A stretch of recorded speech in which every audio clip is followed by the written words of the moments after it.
Dear students, let us start with the next chapter, Phoenix of Beauty, the poem written by Dr. Saumitra Chakravarti.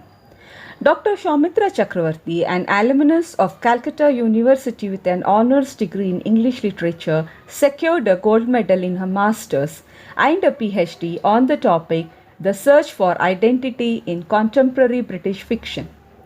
She has taught English literature at the undergraduate and postgraduate levels in Bangalore and guided research students. Now, let us discuss what's your idea of beauty. Beauty lies in the eyes of the beholder.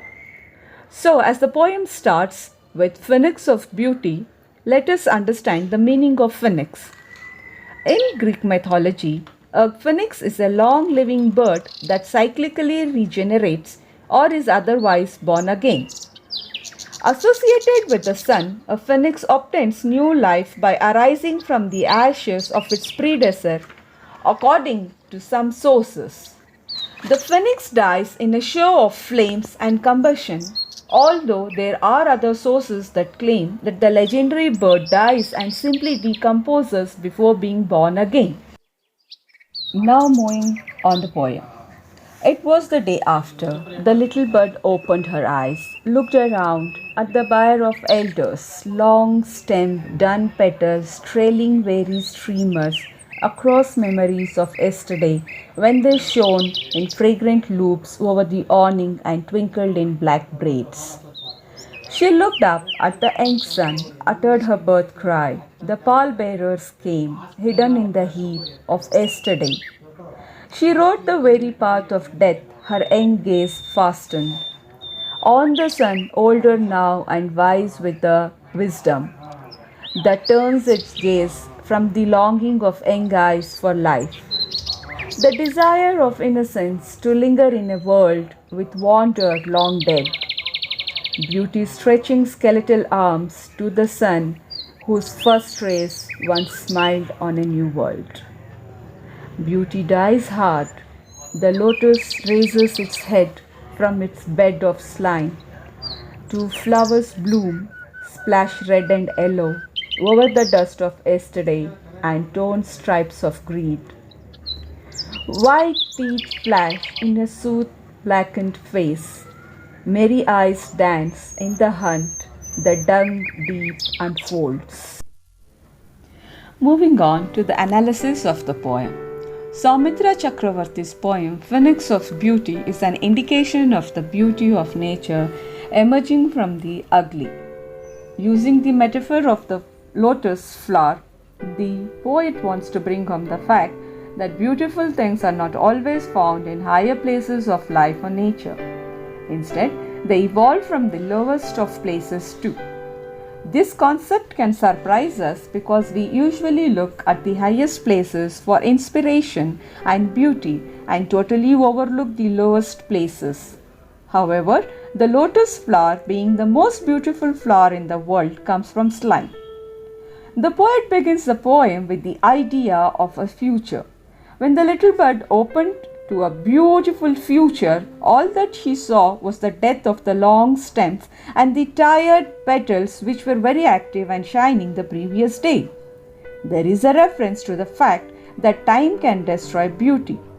What was beautiful yesterday should undergo changes and become ugly tomorrow and make way for newer beautiful things.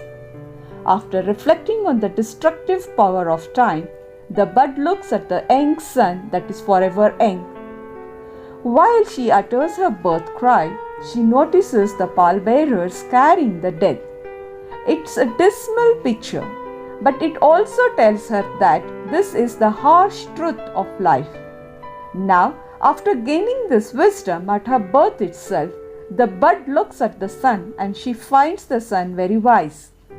The sun turns its look at the young bud that appears to be pleading for life, innocence, and also for the beauty to prevail longer.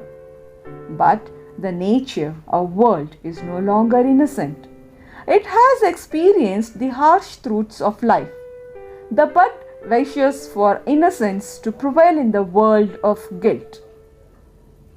The first rays of the sun had initially smiled on a new world but now it is no longer smiles because the inhabitants of the world have changed their attitudes toward nature.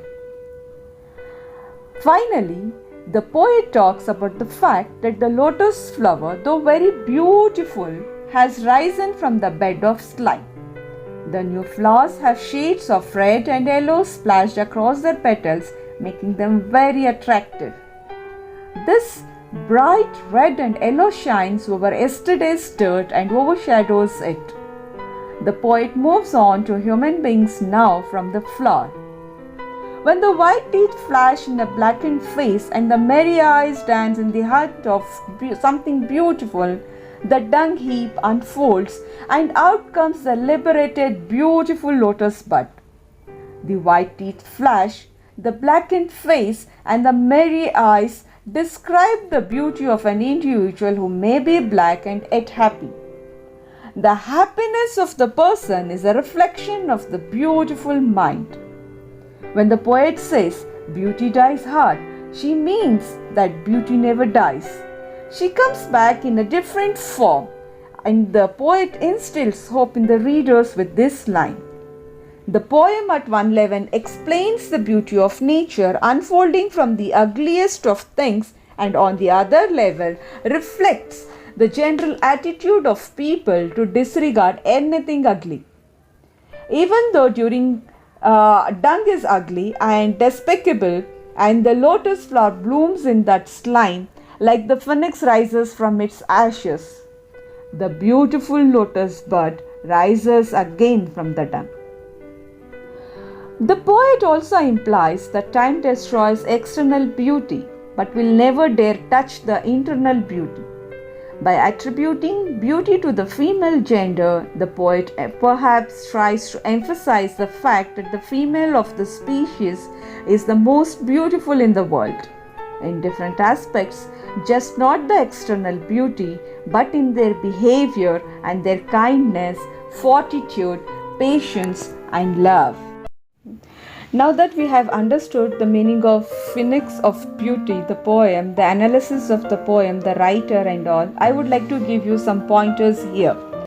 The first pointer is beauty lies in the eyes of the beholder. The outer beauty has to undergo changes as time passes for making way to newer beautiful things. The next point is beauty can be seen even in the ugliest of places, for example, the lotus growing in the slime. The last point, which is very essential and important, is that beauty is not only the outer beautification but also the soul and the inner beauty, which is very, very important for anybody to have. So the beautiful things which you have to attribute to yourself are compassion, love, and fortitude. And I would like to tell you that beautiful things always last and they always are hard to die. That means the beautiful you, the beautiful inside within you of patience, behavior, kindness is what that matters more in everybody's life. Have a good day. Stay home, stay safe. Signing off, Alia.